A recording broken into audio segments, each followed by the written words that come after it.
Hi hello and welcome back to మన passion. ఈ రోజు మనం రివ్యూ అయ్యే సినిమా ఇంతకన్నా ఏముంటది మాస్టర్, ఆల్మోస్ట్ ఒక 1 year పైగా నుంచి వెయిట్ చేస్తున్నాం మనం. September 25 the D day is here.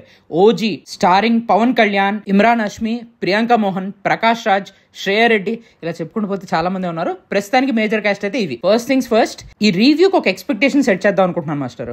ఒకటేంటంటే, ఈ సినిమా నేను కమర్షియల్ సినిమా అనే నమ్మి థియేటర్లో అడుగుపెట్టాను.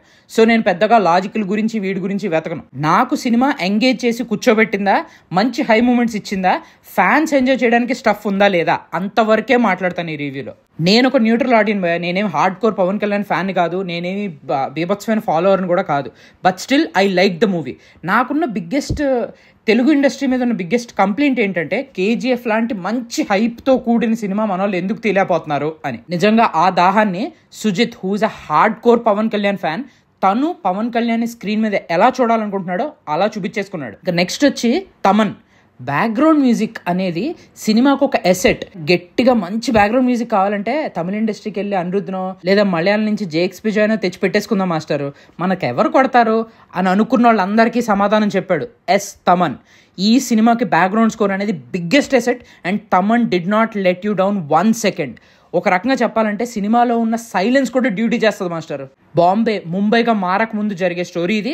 అండ్ ఆ సెటప్ అంతా బాగుంది.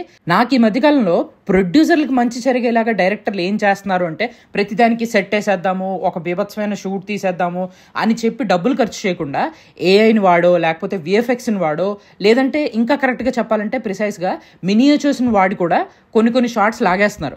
ఆ రకంగా తీసిన షార్ట్స్ ఇందులో బీభత్సంగా వర్కౌట్ అయ్యాయి. ఎంట్రెన్స్లు మాత్రం అస్సలు మిస్ అవుద్దు గురూజీ.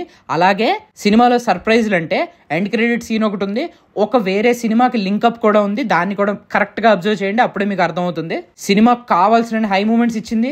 సినిమాలో పాటలు అనేది ఆ సువి ఒకటే, అది కూడా చాలా బాగుంది. I mean the taking was good. Already Thaman గురించి మాట్లాడేసుకున్నాం కాబట్టి మిగతా టెక్నికల్ డిపార్ట్మెంట్స్ కూడా camera work and everything did a very good job. Like I said, ఇది ఒక కమర్షియల్ సినిమా కావాల్సిన మీటర్లోనే స్టోరీ ఉంటుంది. To all the hard core Pawan Kalyan fans, టికెట్లు బుక్ చేసేసుకోండి ఇన్ కేస్ మీరు ఇంకా సినిమా చూడకపోతే. నాకు తెలిసి అలాంటి వాళ్ళందరూ సినిమా చూసేసి ఉంటారు, అందుకే అంత బీభత్సమైన కలెక్షన్స్ వస్తున్నాయి.